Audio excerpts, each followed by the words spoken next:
This podcast is sponsored by Release Winery. Every wine tells a story. Each growing season, it's our goal to create an artisan Napa Valley wine of exceptional quality. Join us as the story of this ultra-limited wine continues. Learn more at releasewinery.com.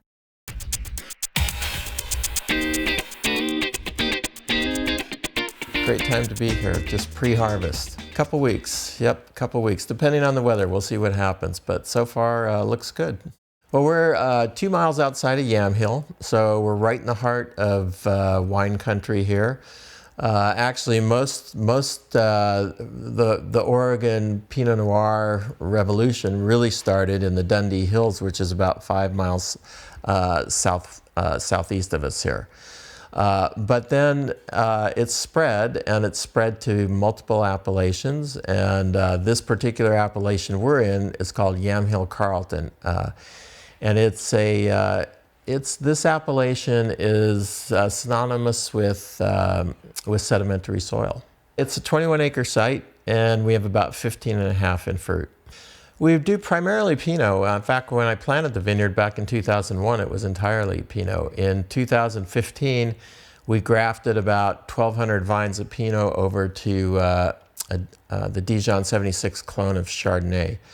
When we started the vineyard back in 2000, Chardonnay was a little bit of an afterthought here. The Dijon clones were just kind of coming in, and the clone that everybody had here was a clone that was really developed in Napa, which was what was available when people started planting, and it was really developed for its propensity to ripen slowly in warm climates. So it really didn't work out very well in Oregon.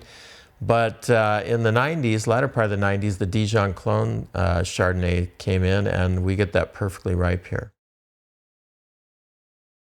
This is my father-in-law.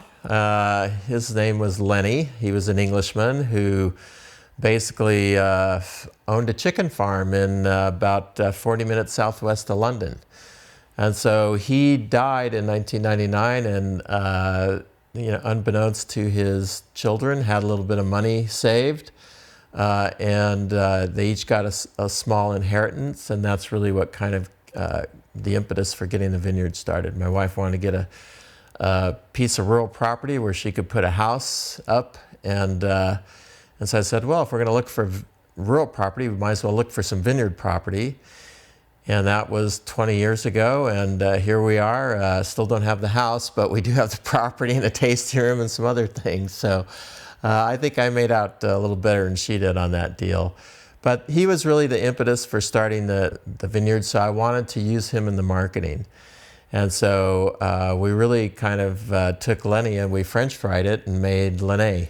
The funny thing about it was that when we decided to do this, we were going to call it Nash Grove Lane, because Nash Grove Lane was the small country lane that his farm was on and where my wife grew up, and I had this whole idea for a label based on that. And then about 2 or 3 months of thinking about this, I was looking at this picture of Lenné, and it just popped into my head. I thought, Lenne, and I loved the way it sounded. It was simple.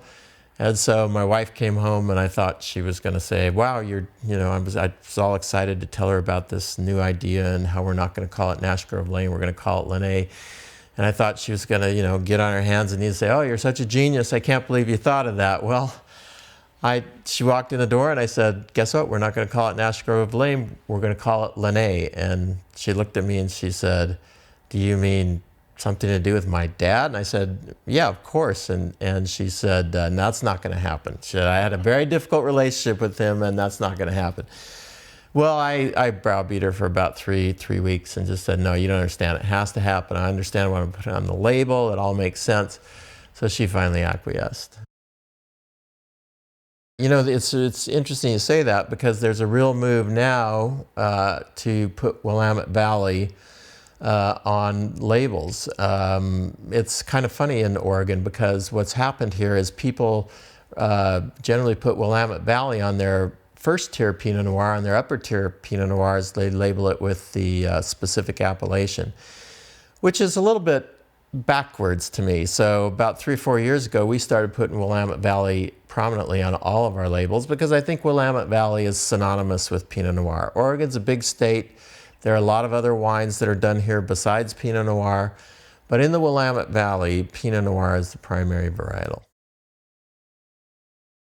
What happened to me is I got out of college in 1979 and couldn't figure out what I wanted to do with my life, and applied to law school and didn't get in the first year, and then I was kind of wishy-washy on that, and started drinking wine and started learning about wine and reading about wine. And after a couple of years of working in I worked in an oil company when I got out of college, just doing a service job, and I got bitten by the wine bug, and one day I packed up my car and I moved to Napa Valley, and I've been in it ever since.